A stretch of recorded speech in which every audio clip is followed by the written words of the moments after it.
힘들었던 한 달 모두 잊고 이제 새 마음으로 8월을 준비하겠습니다. 절대 전략 함께 해주실 분은 신한금융투자의 이호석 PB입니다. 안녕하세요. 네, 안녕하십니까. 이호석 PB입니다. 네, 오늘자 리뷰해 보겠습니다. 한마디부터 좀 알려주시죠. 네, 오늘 시장은 코메윤북이 다 했다. 이렇게 한 줄로 정리해 보겠습니다. 그게 뭐예요? 네, 이게 책 이름처럼 보이는데 네. 코로나, 메타버스, 윤석열, 대북 이렇게 네 가지 한정된 섹터 안에서 시장 자체가 움직였거든요. 보통 네. 일반적으로 생각하면 이제 당연히 이제 특정한 업종에서 전체적으로 이 종목들이 올라가는 흐름을 보일 수도 있는데 오늘 같은 경우에 수급 특징 섹터 위주로 이제 중심주들만 움직이는 그런 모습을 보여주었습니다.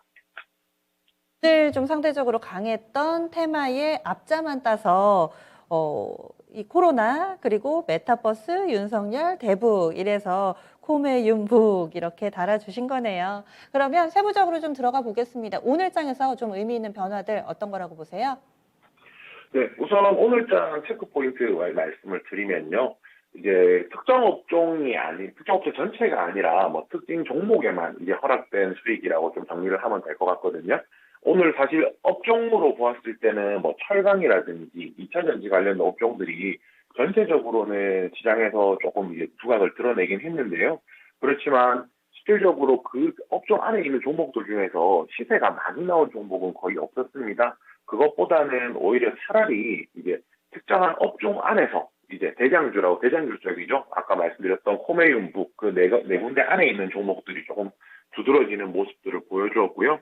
그런데 이것들이 최근에 이제 시장에서 계속 이루어지고 있는 특징 중에 하나이기 때문에 이 부분을 고려해 본다면 앞으로 매매하시는데도 조금 적극적으로 활용하실 수 있는 뭐 그런 내용이 계속 될 것 같습니다. 그리고 이제 두 번째로 중국 금융시장의 불안감이 계속되고 있다는 점인데요. 최근에 계속 중국 증시가 안 좋았었는데 오늘 또한 이제 계속 안 좋았었거든요. 뭐 이 부분에 대해서 이제 뭐 여러 가지 해석은 있을 수는 있겠지만 뭐 해석보다도 지금 우리 국내 시장 적용했을 때만 말씀을 드리자면 결국에 이제 이러한 중국 규제 이슈가 이제 완전히 해소가 되지 않는다라고 했을 경우에 외국인 자금들이 이제 신흥국 증시에서 이탈하는 이런 흐름들이 계속될 가능성이 높거든요. 결국에 이제 시장 안정시키려는 조치를 하긴 하겠지만 이 부분에서 사실 중국 금융시장에 대한 신뢰가 금방 회복되진 않을 것이고요. 그런 관점에서 보면은 그런 영향들이 우리나라 증시까지 영향을 끼칠 수도 있다. 그렇게 생각을 하고 있습니다. 여기에 이어서 이제 미국 부채한도 협상도 중국 증시가 안 좋은, 글로벌 증시가 안 좋은 영향 중에 하나가 될 수 있을 것이라고 생각을 하는데요. 7월 31일까지 이제 미국 연방정부 부채한도 유예 기간이 종료가 되거든요. 그런데 공화당에서 이것을 뭐 동의를 하든지 아니면 이런 내용에 대해서 동의를 하든 진행을 해야 되는데 이것이 안 되고 계속 이제 늘어질 경우에 문제가 될 수도 있다. 이런 불안감도 있는 것 같거든요. 그렇지만 사실은 두 가지 이슈 다 마찬가지입니다. 이제 불안한 흐름이 될 수는 있지만은 이거에 따라서 악폭이 크진 않을 것이다. 뭐 이렇게 놓고 말씀드릴 수가 있는데요. 뭐 아무래도 이제 뭐 단기적인 노이즈가 될 정도가 수준이 될 것 같고요. 마지막으로 이제 윤석열 전 검찰총장이 이제 국민의힘 입당 발표를 했습니다. 오늘 장중에 그래서 관련된 종목들이 많이 크게 움직였었는데요. 아무래도 이제 시청자분들께서도 실적으로 가는 종목들도 관심이 많으시겠지만 단기 매매 관련해서 이런 이제 정치 테마주들도 관심이 있으시기 때문에 이러한 영향들이 시장에 어떻게 영향을 끼치는지 앞으로 조금 더 주목해 볼 필요가 있을 것 같습니다. 네, 그래서 미중 나란히 또 이슈가 있군요. 중국 오늘 많이 안 빠져서 이제 좀 안 봐도 되나 싶었는데 말씀해 주신 바에 따르면은 중국 아직까지는 좀 불안하다라는 시각도 오늘장에 반영이 됐다 이렇게 의견을 주시네요. 그러면은 다음 주에는 또 월초니까 경제지표도 많이 나오고 할 텐데요. 주요 증시 일정들 어떤 게 있나요? 네, 우선 8월 4일에 이제 금통위 이사록 공개가 있습니다. 내용 자체는 이미 뭐 충분히 다 아실 것이라고 생각하는데요. 현재 10월 인상에서 8월 인상이 될 것이다라는 이쪽이 좀 유력해지고 있는 상황이거든요. 그렇지만 이제 이것도 좀 다르게 생각을 해본다라고 하면 이제 국내 경제가 그만큼 양호하다는 것에 대한 반증일 수도 있어서 일단 8월까지 조금 불안한 마음은 있으시겠지만은 이제 그 결과를 보는 것까지 기다리는 것이 중요할 것 같고요. 여기에 뭐 추가적으로 이제 미국 시간이죠. 8월 6일에 이제 미국 고용지표에 관련된 발표가 있습니다. 그 파월 의장이 최근 이제 기자회견에서 그 강한 고용 지표가 나온다면은 이제 9월에 테이퍼링 논의가 구체화가 가능하다라는 이야기가 있었는데요. 이 부분과 관련해서 현재 이제 뭐 추정치로 봤을 때는 아직 테이퍼링까지는 먼 것이 아니냐. 그렇지만은 테이퍼링에 대한 것이 언급 자체는 뭐 9월 중으로 이제 구체적으로 나올 수 있을 것이다. 이 정도 분위기가 나오고 있거든요. 그리고 여기서 제가 조금만 틀어서 조금 생각을 해보면 만약에 테이퍼링이 확정이 되면은 정책 불확실성이 해소되는 효과, 그리고 경기 전망에 대한 자신감이 있다는 이런 두 가지 효과가 있기 때문에 오히려 그때가 된다면 외국인 수급이라든지 이런 부분 개선되는 효과는 있을 것으로 예상을 하고 있습니다. 또 불안감이 아직까지 존재하는 동안은 조심해야겠지만 이제 앞으로 좀 길게 보았을 때는 이제 뭐 긍정적인 내용도 될 수 있다라고 보고요. 그리고 많은 분들이 가장 관심 많으실 종목입니다. 8월 6일에 이제 카카오뱅크 상장을 앞두고 있는데요. 경쟁률이 1000대 1이 넘어가면서 굉장히 이제 흥행을 했다라고 할 수는 있는데, 여기서 이제 조금 뭐 생각해 볼 부분들은 지금 가격이 39,000원이라는 가격이 좀 비싸다는 주장도 있고, 좀 가격이 아직까지 저평가되어 있다. 이런 가격, 양쪽 다 이제 의견이 있다라고 할 수가 있습니다. 현재 이제 그런 부분 때문에 이제 카카오뱅크가 따상이 가능할지, 이번에 넥스트가 따상상 나오는 바람에 카카오뱅크도 따상상 나오는 게 아니냐는 이야기도 있었는데, 사실 그런 이야기 지금 쏙 들어갔거든요.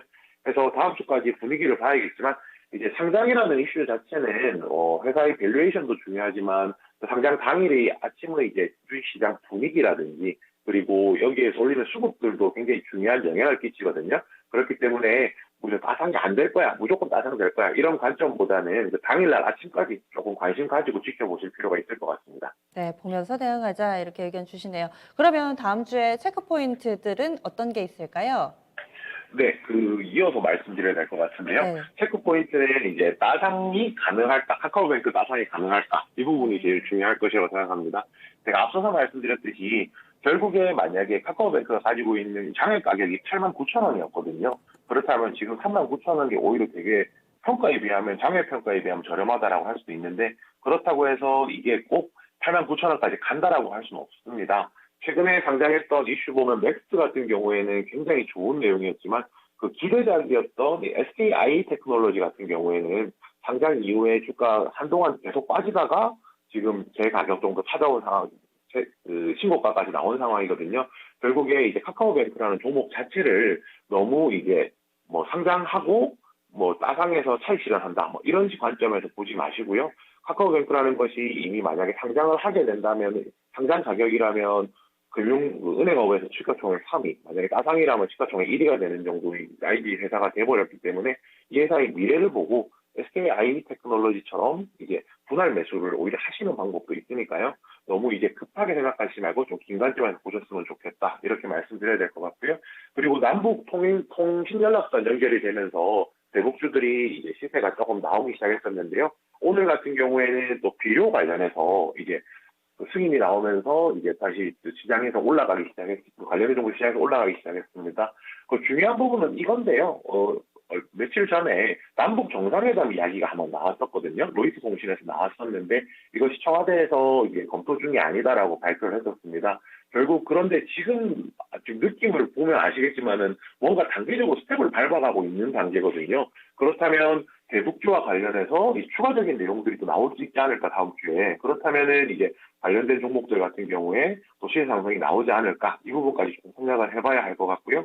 그리고 이제 다음으로 아까 말씀드렸던 윤석열 검찰총장 관련해서 이제 국민의당 입당 완료하면서 오늘 주가가 오히려 이제 장중에 피크를 찍고 빠졌거든요. 그렇게 되면은 이제 향후 이제 주가 전망 어떻게 될지 좀 고민해봐야 될 텐데, 사실 이제 야당 내에서는 일강이거든요. 그렇다면 만약에 대선 후보 격이라고 생각을 한다면 이제는 뭐 인맥 관련주가 아니라 정책 관련주 위주로 한번 종목을 선별해 볼 필요가 있을 것 같습니다. 그리고 마지막으로 현재 지금 MSCI 편입이 이제 8월 11일, 미국 시간 8월 11일, 우리 시간으로 8월 12일 새벽에 확인을 할 수가 있거든요.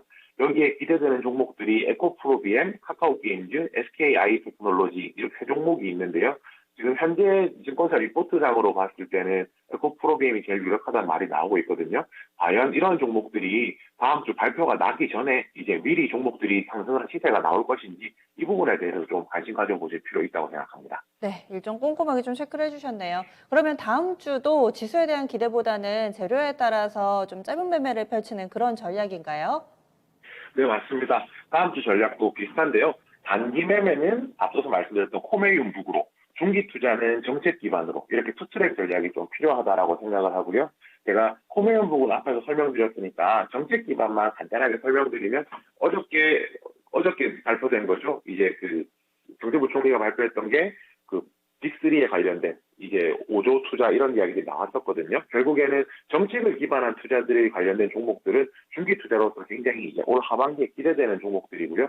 뭐 탑픽으로 뽑아보자면은 뭐 전기차나 친환경 업종에서 조금 접근을 하신다라고 하면은 하반기까지도 이제 든든하게 가실 수 있는 그런 종목군을 포트폴리오에 편입하는 그런 상황이 될 것으로 생각합니다.